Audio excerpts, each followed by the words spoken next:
Olá, pessoal! Hoje nós teremos a aula 6 de genética. Nós vamos estudar a teoria da herança cromossômica. O objetivo da nossa aula é conhecer como a transmissão de cromossomos está relacionada com os padrões de heranças observados por Mendel. Hoje nós vamos conceituar também o que é ligação gênica, permutação gênica e entender como são construídos os mapas gênicos. Bom, a teoria cromossômica da herança, ela é resultado de várias frentes de investigação científica, que se iniciou com os trabalhos de Mendel, aqueles trabalhos de cruzamento que ele analisou a transmissão de caracteres de pais para filhos, aquele trabalho das ervilhas.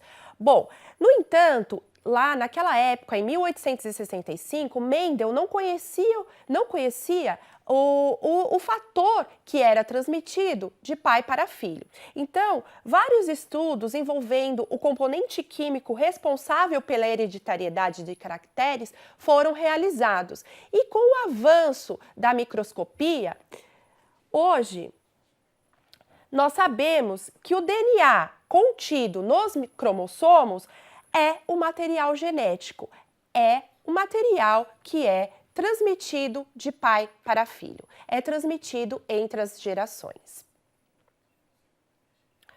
Bom, a lei cromossômica da herança, ela é baseada em alguns princípios fundamentais. O primeiro deles é os cromossomos contêm o material genético. Então, nós vimos em aulas anteriores que o cromossomo, ele é um DNA compactado e o DNA contém sequências específicas que dão a característica ao indivíduo. Essas sequências específicas são os genes que são transmitidos entre as gerações. O outro princípio dessa teoria é que cada tipo de cromossomo mantém sua individualidade durante a divisão celular e gametogênese. Bom, a divisão celular é quando as células se multiplicam e continuam com o mesmo número de cromossomos, a mitose. E a gametogênese é quando o número de cromossomos é dividido ao meio. Embora haja muita diferença na forma do cromossomo durante esses eventos celulares, o cromossomo continua tendo as suas mesmas características, continua carregando as suas mesmas características e entre todos os cromossomos presentes nas células, ele mantém a sua individualidade, ou seja, eles são diferentes entre si, carregam informações diferentes. Bom, o terceiro princípio é que o núcleo das células eucarióticas diploides contém cromossomos que são encontrados em pares homólogos. Então, nós já vimos em aulas anteriores que os cromossomos dentro das células estão em pares chamados de pares homólogos. Esses cromossomos, metade deles vem da mãe e metade vem do pai, formando então uma célula diploide com representação de 2 para cada tipo de cromossomo. O quarto princípio fundamental é que os gametas são haploides. Contém somente um conjunto de cromossomos. Então, os gametas eles são formados na meiose e eles têm metade dos cromossomos que estão contidos em células diploides. Então, por exemplo, em células humanas, há 46 cromossomos em células diploides. No caso dos gametas, que são os espermatozoides e os óvulos produzidos durante a meiose, eles possuem apenas 23 cromossomos, então eles são células haploides. Ok? Bom, o quinto princípio é que durante a formação das células haploides, os cromossomos segregam independentemente um do outro. Então, essa é a lei de Mendel, que fala que os genes segregam independentemente um do outro. E isso é o que leva ao aumento da variabilidade genética, porque nem todos os genes que vêm do pai são transferidos para uma célula gamética em conjunto. Nem todos os genes que vêm da mãe são transmitidos por uma célula gamética num conjunto separado. Eles podem se misturar, dando células gaméticas com cromossomos que vieram de origem paterna e com cromossomos que vieram de origem materna. Um outro fundamento é que a cada célula parental contribui com um conjunto de cromossomos para gerar a célula filha. Aparentemente, essa informação contradiz a informação anterior. No entanto, o que significa isso? Que a quantidade de cromossomos que o pai contribui na formação de uma célula filha é a mesma que a mãe contribui. Bom, na lei da segregação de Mendel, pode ser explicada pelo pareamento e segregação de cromossomos durante a meiose. Então, Mendel, ele propôs essa lei de segregação independente, mas ele não sabia que os fatores mendelianos, os genes, estavam nos cromossomos. Hoje nós sabemos disso e essa, então, lei de Mendel, ela pode ser explicada porque os cromossomos, durante a divisão celular, eles são pareados de acordo com sequências homólogas desses genes e eles são segregados, ou seja, transferidos para células diferentes durante a meiose. Então, os cromossomos, eles se encaixaram muito bem para explicar a segregação de Mendel. A separação dos homólogos durante a meiose permite a formação de gametas com conjuntos aleatórios de genes. Foi isso que eu falei para vocês anteriormente. Não necessariamente as células contêm somente genes do pai ou genes da mãe. Essa distribuição é o acaso e por isso que é importante para o aumento da variabilidade genética. Então vejamos aqui uma célula com dois cromossomos, dois pares de cromossomos, né? Um cromossomo heterozigoto para o gene A e o outro heterozigoto para o gene B. Na meiose, ele vai formar 4 tipos de gametas na mesma proporção. E isso acontece porque os genes estão em cromossomos diferentes. No entanto, essa lei de segregação independente proposta por Mendel, ela não é universal. Os genes localizados em um mesmo cromossomo, eles são transmitidos juntos, eles não podem ser transmitidos separadamente, independentemente, porque eles estão no mesmo cromossomo. Então, todos os genes que estão no mesmo cromossomo são transmitidos juntos para o mesmo gameta, pois eles estão ligados, constituindo um grupo de ligação. Então, o que acontece? Um indivíduo heterozigoto, tanto para o gene A como para o gene B, produz apenas gametas AB dominante, AB recessivo, na proporção de 50% cada. Diferentemente do que nós víamos na segregação independente, que a formação de gametas era de 4 tipos de gameta quando os indivíduos eram heterozigotos para esses genes e esses genes estavam em cromossomos diferentes. Então, vejamos aqui, A e B estão no mesmo cromossomo, eles então são transferidos para gametas haploides. No entanto, 2 gametas têm o gene dominante A e B e 2 gametas, o gene recessivo A e B. Totalizando 4 gametas, 2 para 4, nós temos 50% de cada tipo de gameta. Isso porque os genes estão no mesmo cromossomo. No entanto, foi observado que nem sempre isso era verdade. Somente 2 tipos de gametas eram formados nessa proporção de 50% cada.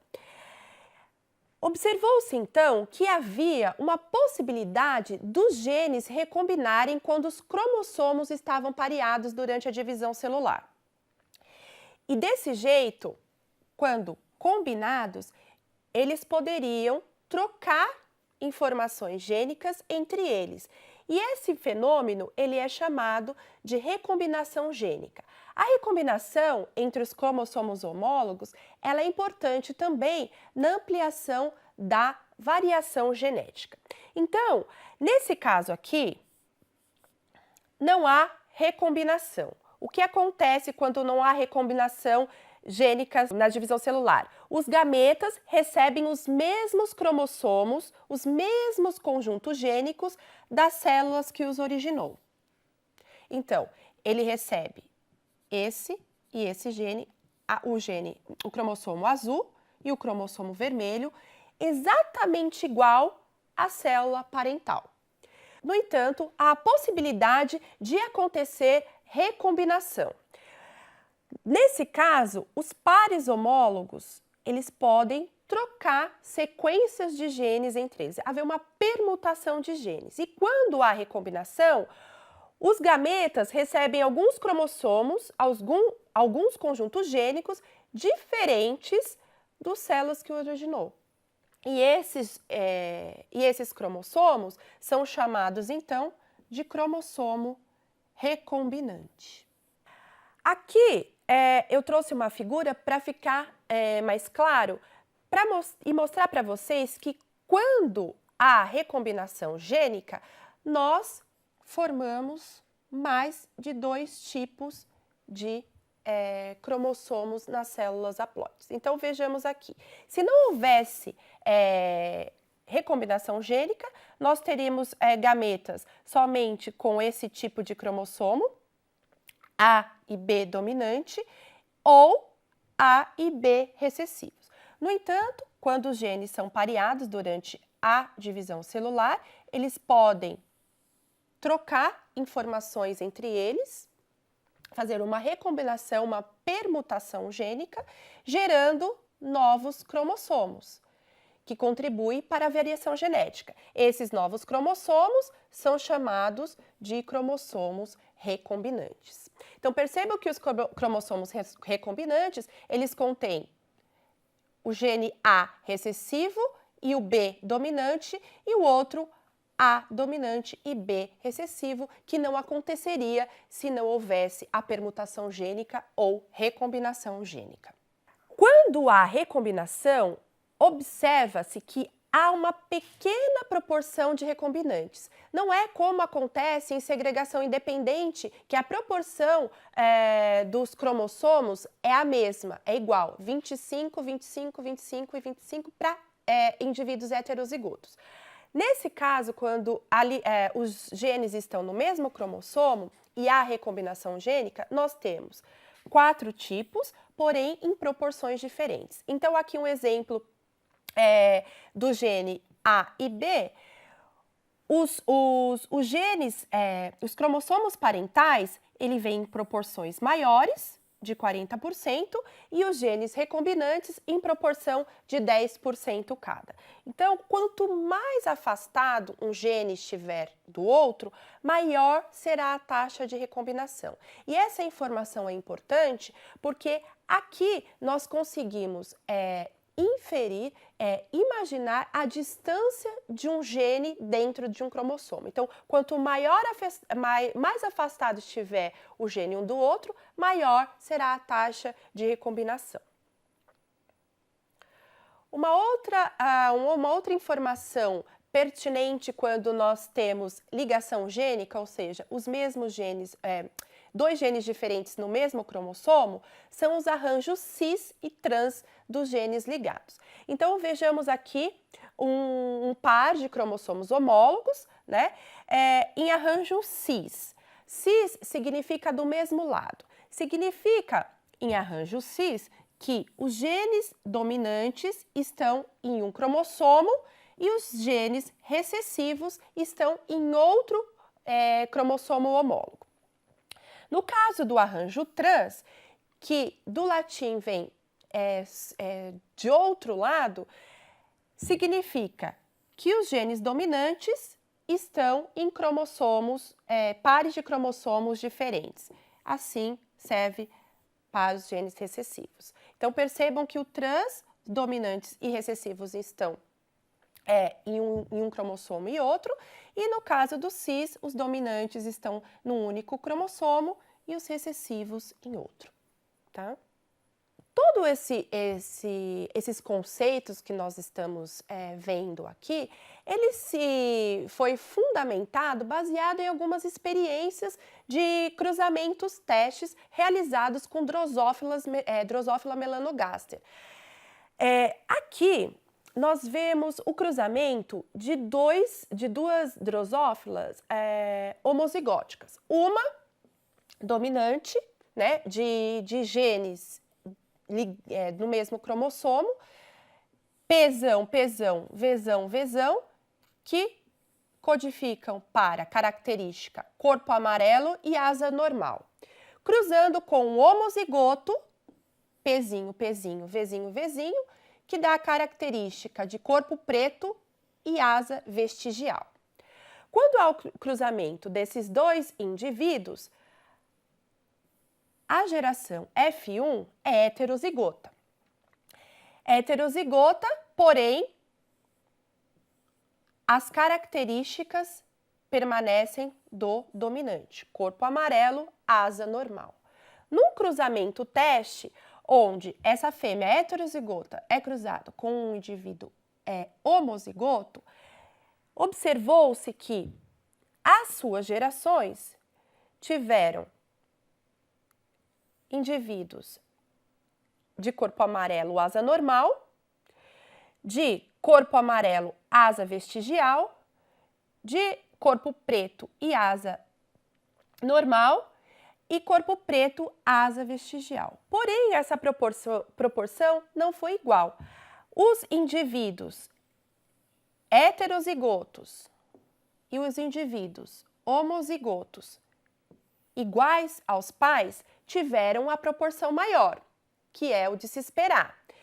No caso dos indivíduos que foram frutos da recombinação gênica, se apresentaram numa proporção menor de cerca de 41,5% de indivíduos com cromossomos parentais para 8,5% de indivíduos com cromossomos recombinantes de cada um deles. Então, isso é possível porque os genes foram recombinados durante a divisão celular. Então,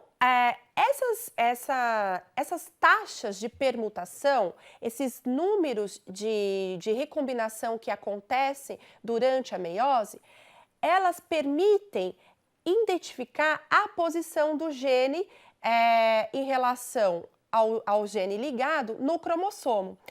Por isso, essas taxas de recombinação, elas correspondem a uma unidade chamada de centimorgon, que foi em homenagem ao cientista que observou isso, que mede a distância entre dois genes. E por isso, através de informações de porcentagem de permutação gênica ou recombinação gênica, nós conseguimos desenhar mapas gênicos e predizer a localização desses genes dentro do cromossomo.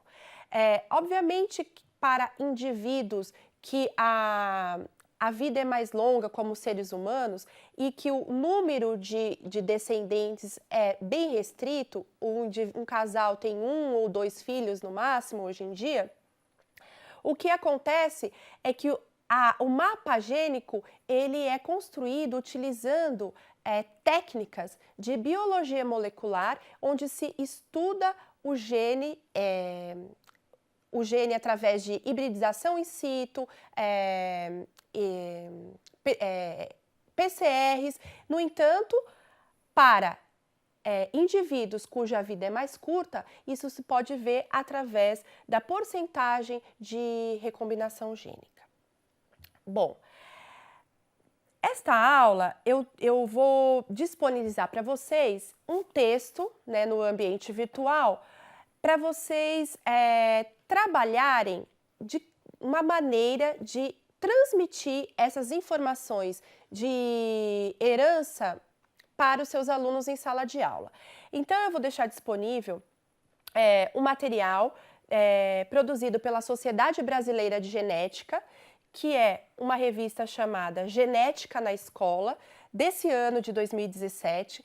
Lá, eles propõem atividades na sala de aula para que vocês possam explorar de uma maneira lúdica e interessante a teoria cromossômica da herança. Aqui, nós falamos desse assunto em alguns minutos. Lá, os autores desse trabalho propõem vocês abordarem esse assunto em pelo menos 6 aulas numa sala de aula de ensino fundamental. Então, eu espero que vocês tenham um bom estudo. Obrigada!